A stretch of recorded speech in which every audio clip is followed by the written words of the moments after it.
जनता दल से भाया कौन देखा मिलला ना सक्सेसन प्लानिंग ना नवीन बाबू प्रति सम्मान थी आज अच्छी कि बयस साथी ना स्पष्ट भाव में बारंबार आलोचना मुझे जदि आप दल चलवाई सीरीयस जदि ओडावासी को शासन करने serious you have to make your succession planning आपको निष्पत्ति करने पड़ो आपण किए मंग धर भारत वर्षर यशस्वी प्रधानमंत्री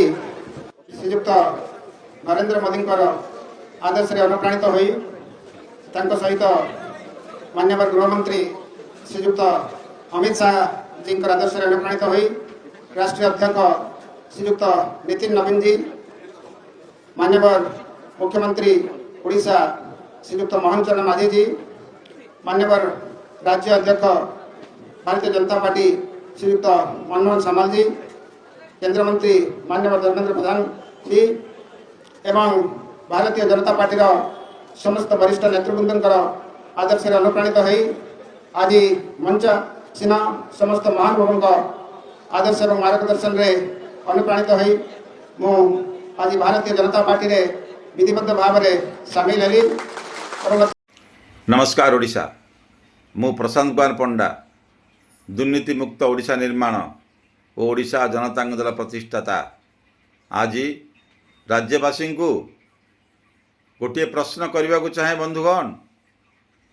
ये जो राजनीतिक दल गुड़िक मनीष किणा बिका दुकान कि प्रत्येक गणतंत्र राष्ट्र रे एक नागरिकर मन में प्रश्न उठा कथा नेता निर्वाचित किपर हुंती नेतार काम कौन जड़े विधायकर काम कौन जड़े एमपी काम कौन आउ ये जो राज्य रे मिश्रण पर्व प्रति दलर जो तैयारी होउछि मु प्रश्न करने को चाहे जो राजनीतिक दल माने कोटि कोटि जनतांकर भाग्यरेखा को नहीं शासन करुछंती जो नेता माने गरीब लोक मान भोट नेता निर्वाचित होउछंती से माने कौन गाई बलद भली किणा बिका षंढ ना समाज सेवी यही जो राजनीतिक दल माने मिश्रण पर्व करुछंती ए मिश्रण पर्वर अर्थ कौन आपण पाखरे समाज सेवी अभाव ना आपण माने नेता नुहंती ना नेता किणिकी आपण माने आपण राजनीतिक दल चलाउछंती ए जो नेता माने दल काहेकि छाड़ुछंती ये आजिका डेट रे गोटे बड़ समस्या राज्यवासी आपको भी जानवा को पड़ो बंधुगण जो गणतंत्र को हत्या करा जाउछि लोकों को विश्वास को विश्वासघात करा जाउछि हेले भी राज्यवासी अंध भली भोट दौरान बंधुगण एमाने समाज सेवी नुहंती एमाने कर गोटे होची व्यवसाय टंका अर्जिबा पाई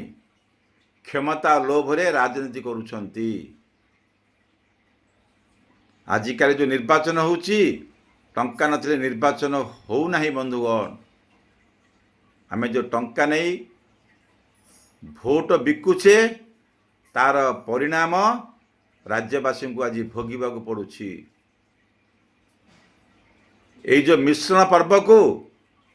ए राज्यवासी तीव्रतर भावे विरोध करंतु जो नेता किणा बिका चली आमे कौन नेता मानकर हलिया आमे कौन नेता मानकर जागीदार आमे कौन परिवार आमर शिक्षित परिवार ए नेता मानकर पिंडा तले कौन मुंड बिकिछे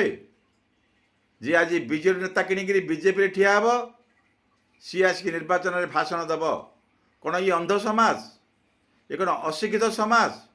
ए शिक्षित समाज रे कौन पाठ भल भाव पढ़ी ना ना शिक्षा को गुरुत्व दे ना बंधुगण काली पुणी शुणा को पाउछे आमे रवींद्र जेना बोली किए जड़े पूर्वतन एमपी बीजेडी छाड़िकी बीजेपी मिसिले सी पुणी अभिभाषण दौरान मु आज भी ନବୀନ ପଟ୍ଟନାୟକଙ୍କୁ ସମ୍ମାନ ଦିଏ, କିନ୍ତୁ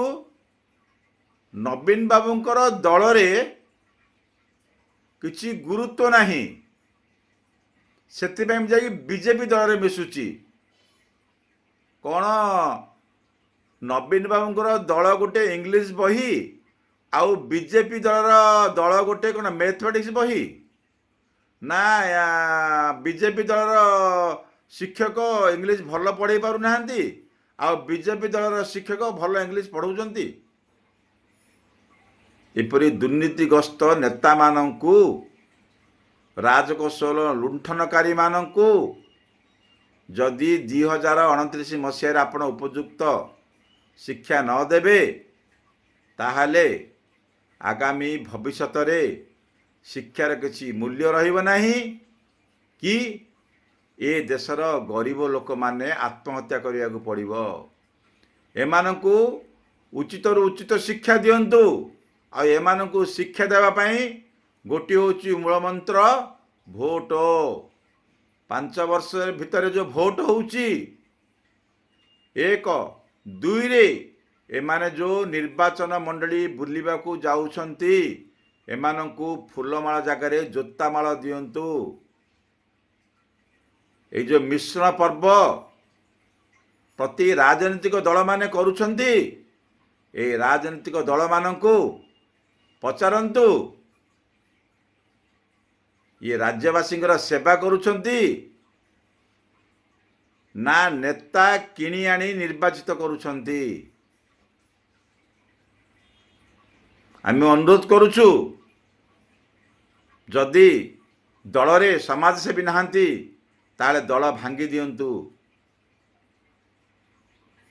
ଏ ଯେଉଁ ଗରିବ ଲୋକମାନଙ୍କର ଟଙ୍କାରେ